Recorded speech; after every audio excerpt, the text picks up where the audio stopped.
তাদের মনে পড়ে আওয়ামী লীগ তো ফিরে আসে, বারবার ফিরে আসে। তাছাড়া মুসলিম লীগের সাথে তো আওয়ামী লীগের তুলনা হতে পারে না, কারণ মুসলিম লীগ ধর্মের নামে ভারতবর্ষে দাঙ্গা লাগিয়ে টেবিলে বসে পাকিস্তান তৈরি করেছিল, আর আওয়ামী লীগ দীর্ঘ সংগ্রামের পর চূড়ান্ত রক্তক্ষয়ী যুদ্ধ করে সেই ধর্মভিত্তিক দেশের ধারণা ভেঙে বাংলাদেশকে স্বাধীন করে। সুতরাং আওয়ামী লীগকে মুসলিম লীগের সাথে তুলনা করাটাই ভুল হয়ে গেছে। তারপর এই ভুলটা বুঝতে পেরে তারা মুখে নেয় নতুন ভুল, বলতে শুরু করে শেখ হাসিনা আর ফিরবে না। কেন ফিরবে না? কারণ শেখ হাসিনা স্বৈরাচার, স্বৈরাচাররা দেশ ছেড়ে চলে গেলে আর ফিরে আসে না। অথচ শেখ হাসিনা স্বৈরাচার ছিলেন না, তিনি তার যাবতীয় ভুলভ্রান্তি নিয়ে বড়জোর একজন খারাপ শাসক ছিলেন। তাও ততটা খারাপ ছিলেন না যতটা খারাপ ছিলেন খালেদা জিয়া, এরশাদ আর জিয়াউর রহমান। স্বৈরাচার কেমন হয়, ফ্যাসিস্ট কেমন হয়, তা তোমরা নোবেল বিজয়ী শান্তির শকুনকে দেখার পর নিশ্চয়ই বুঝতে পেরেছ, মানুষ বুঝতে পেরেছে। বাংলাদেশ একটি আনপ্রেডিক্টেবল দেশ। পৃথিবীর বাঘা বাঘা ইনস্টিটিউশনের প্রেডিকশন বাংলাদেশে এসে ফেল করে, আর তোমরা তো দেশি খুলিতে বিদেশি মগজ নিয়ে ঘোরা কিছু স্টুপিড অপদার্থ।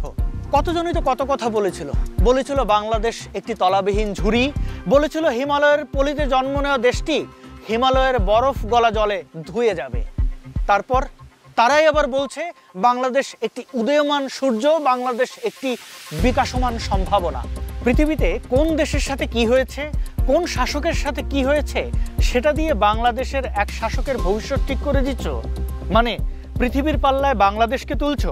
অথচ পৃথিবীতে আর কোনো জাতি মাতৃভাষার জন্য জীবন দেয়নি, আর কোনো জাতি সশস্ত্র সংগ্রাম করে মাত্র 9 মাসে দেশ স্বাধীন করেনি, আর কোনো জাতি স্বাধীনতার জন্য 30 লক্ষ প্রাণ দেয়নি। তোমরা কিসের সাথে কি মেলাও হে আন্তর্জাতিক ধৈঞ্চা বাহিনী?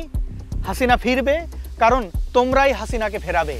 তোমরা যেহেতু মুক্তিযুদ্ধ, স্বাধীনতা, সার্বভৌমত্ব, জননিরাপত্তা, গরিব খেটে খাওয়া মেহনতি মানুষের জীবন যুদ্ধ, সেকুলার বাংলাদেশের দাবি, এর সব কিছুই হাসিনার হাতে তুলে দিয়েছ, আওয়ামী লীগের হাতে তুলে দিয়েছ। সেহেতু আওয়ামী লীগ ফিরবে, শেখ হাসিনা ফিরবে। শেখ হাসিনা ফিরবে কারণ এই দেশটা শেখ হাসিনার বাপদাদার, এই দেশ আমার বাপদাদার। দেশ যদি একটা ঘর হয়, সেই ঘরে তুমি হলে একটা শীদেল চোর। শীত কেটে ঢুকেছ, চুরির কাজ শেষ করে রাত পোহানোর আগেই তোমাকে পালিয়ে যেতে হবে। এই ঘরে তুমি থাকতে পারবে না, কারণ ঘরটি তোমার নয়, এই ঘর আমার, এই ঘর হাসিনার, এই ঘর মুক্তিযুদ্ধের উত্তরসূরিদের।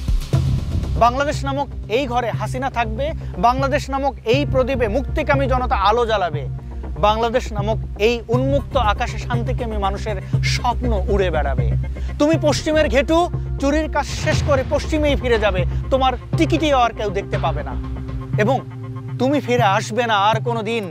কিন্তু শেখ হাসিনা ফিরবে কারণ হাসিনা ফিরে এসেছিল। হাসিনার পুরো পরিবারকে হত্যা করার পরও হাসিনা ফিরে এসেছিল।